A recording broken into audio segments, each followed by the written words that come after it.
聴ありがとうございます。ポンズです。この動画では推し活の様子を Vlog としてお届けします。この日は2025年1月1日元旦です。新年明けましておめでとうございます。今回の推し活はお笑い芸人のレインボーとエレガント人生です。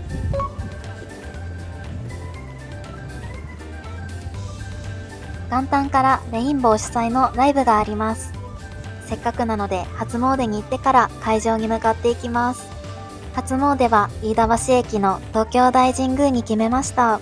今回のライブはレインボーがとある YouTube チャンネルにネタをパクられてしまったことにより開催されたライブになります。たくさんの芸人さんにレインボーのネタを公式にパクってもらうという趣旨のライブなのですが、なんと私の大好きなエレガント人生も出演します。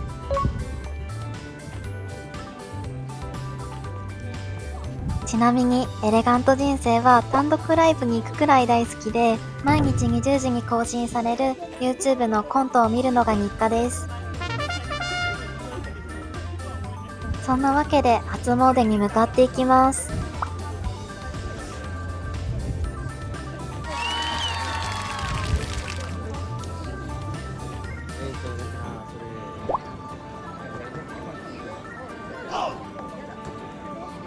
初詣終わりました。列に並んでから参拝を終えるまで合計2時間ぐらい並びました。おみくじは末吉を引き、参拝した後日本酒をいただいて年明けを感じました。ここから移動してライブ前に夜ご飯を食べていきたいと思います。元旦の渋谷はどの商業施設もやっておらず、ご飯難民になりそうだったので一旦新宿で降りることにしました。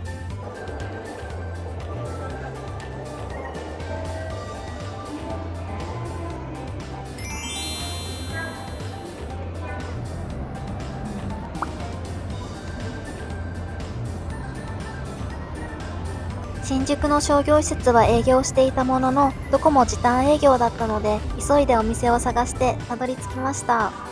今回訪れたのは、ニューマン新宿フードホールにあるベーカリー&レストラン沢村さんです。パン屋が併設されたレストランにお邪魔しました。この日は17時ラストオーダーとのことで、ギリギリ入店させていただきました。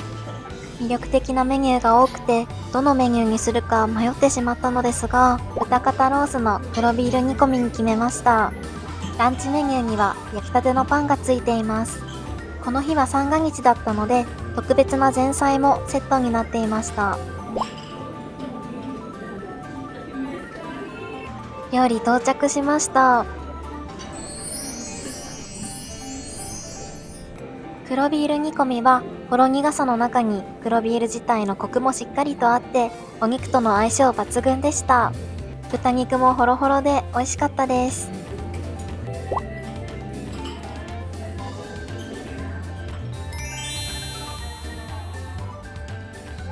ソースがすごく美味しくて、料理を食べ終わった後もしっかりとパンですくって全部食べました。ごちそうさまでした。美味しかったです。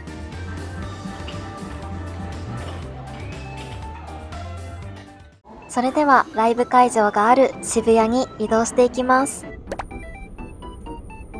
渋谷に到着しました。ここから会場までは10分ぐらいなので歩いて向かっていきたいと思います。元旦の渋谷はほぼ商業施設が閉館しているので、いつもの賑わいはありませんでした。海外から来られた方が多かった印象です。ハチ公の前で写真を撮るための行列ができていました。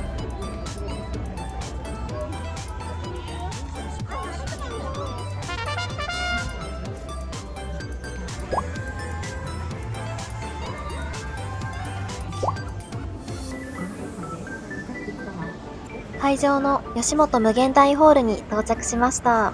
こちらの劇場は2025年3月で閉館しているので、最初で最後の無限大ホールとなりました。チケットを予約していたので発見したかったのですが、どこでライブが行われるかわからずにとても迷子になってしまいました。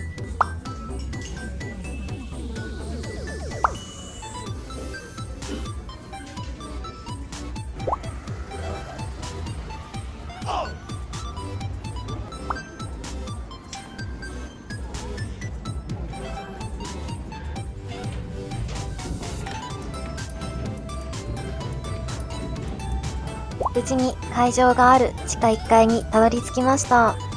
吉本が所有する会場でのお笑いライブ初めてです。とってもワクワクしています。入場すると大きなホールが見えてきました。私はステージから離れた上の方の席でしたが、ステージと客席の距離がとても近く感じました。それではライブ楽しんできます。ライブが終わりました。新年からたくさん笑ってすっごく楽しかったです。レインボーは初めて生で見られて大興奮でしたし、大好きなエレガート人生がレインボーのネタをやっていて、とっても幸せな空間だと感じました。帰りにグッズショップにも寄りました。令和ロマンのグッズを買いました。ライブの余韻に浸りながら人がいない渋谷を歩いて駅に戻っていきます。幸せな気分と元旦の渋谷という非日常的な場所で年明けから楽しかったです。2025年はお笑いの推し活も楽しんでいきたいと思います。この動画が少しでもいいと思っていただけた方は動画への高評価とチャンネル登録お待ちしております。また別の動画でお会いしましょう。ご視聴ありがとうございました。